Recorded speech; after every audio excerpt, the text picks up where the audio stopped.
আসসালামু আলাইকুম প্রিয় ফুটবল ফ্যান্স।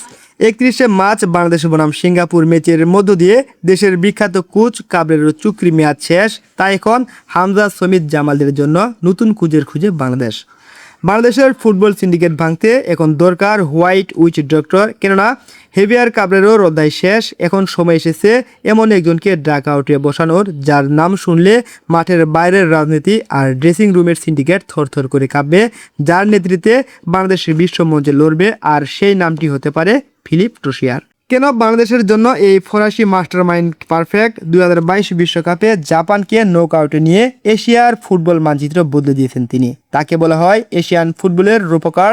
এই কুজের ডিকশনারিতে সিন্ডিকেট বলে কিছু নেই, কমিশন, স্বজনপ্রীতি আর তেলবাজির রাডারে তিনি নেই। বড় বড় তারকাদের নাম দেখে দল গড়েন না, বরং যারা ঘাম ঝরাতে প্রস্তুত তাদেরকে সুযোগ দেন। ড্রেসিং রুমে তার কথায় শেষ কথা।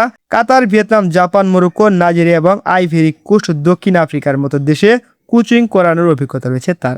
বিশেষ করে ভিয়েতনাম ফুটবলে তার বিপ্লব আমাদের জন্য বড় এক উদাহরণ। তিনি শুধু রক্ষণ নয়, আধুনিক প্রেসিং ফুটবলেও বিশ্বাসী।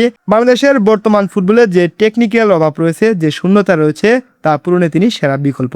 তিনি প্রয়োজনে বুল্ড আপ ফুটবল খেলেন, খেলার টেম্পো নিয়ন্ত্রণ করেন, বল নিজের পায়ে ধরে রেখে ধীরে ধীরে অ্যাটাক করেন, আবার কখনো প্রতিপক্ষ দলের ক্রাইটেরিয়া বিবেচনা করে হাই প্রেসিং ফুটবল খেলেন, লং ক্রসে কাউন্টার অ্যাটাক করেন। ফ্রান্সের বিখ্যাত ক্লাব অলিম্পিক মার্সেই এই কোচ ছিলেন এবং মরক্কোর FAR ব্রাত ক্লাবে কাজ করেছেন। অনেকে বলবেন তার স্যালারি বেশি হতে পারে, কিন্তু ক্যারিয়ারের এই পর্যায়ে ট্রোসিয়ার বড় কোনো চ্যালেঞ্জ নিতে ভালোবাসেন। বাফুফে যদি সঠিক প্রজেক্ট আর সম্মান নিয়ে এগোয়, তবে সাশ্রয়ী চুক্তিতে হলেও তাকে পাওয়া সম্ভব। বাফুফের নতুন কমিটির কাছে জোর দাবি, দয়া করে সস্তা এবং অখ্যাত কোচ না খুঁজে ট্রোসিয়ারের মতো প্রোফাইল নিয়ে ভাবুন। বাংলাদেশ ফুটবলকে বাঁচাতে এখন বড় সিদ্ধান্ত নেওয়ার এটাই উপযুক্ত সময়। এছাড়া বাংলাদেশ ফুটবলে আরেকটি বড় চমক, জাতীয় দলের হেড কোচ পদের জন্য আবেদন করেছেন ভারত এবং ক্রোয়েশিয়ার সাবেক হাই প্রোফাইল কোচ ইগর স্টামাচ। বর্তমানে তিনি বসনিয়ার শীর্ষ লিগের ক্লাব জিরিনজোস্কি মোস্টোরারের ম্যানেজারের দায়িত্বে থাকলেও লাল সবুজের প্রতিনিধিত্ব করতে চান এই কোচ। ইগর স্টামাচ দীর্ঘ 5 বছর ভারত জাতীয় দলের দায়িত্বে ছিলেন।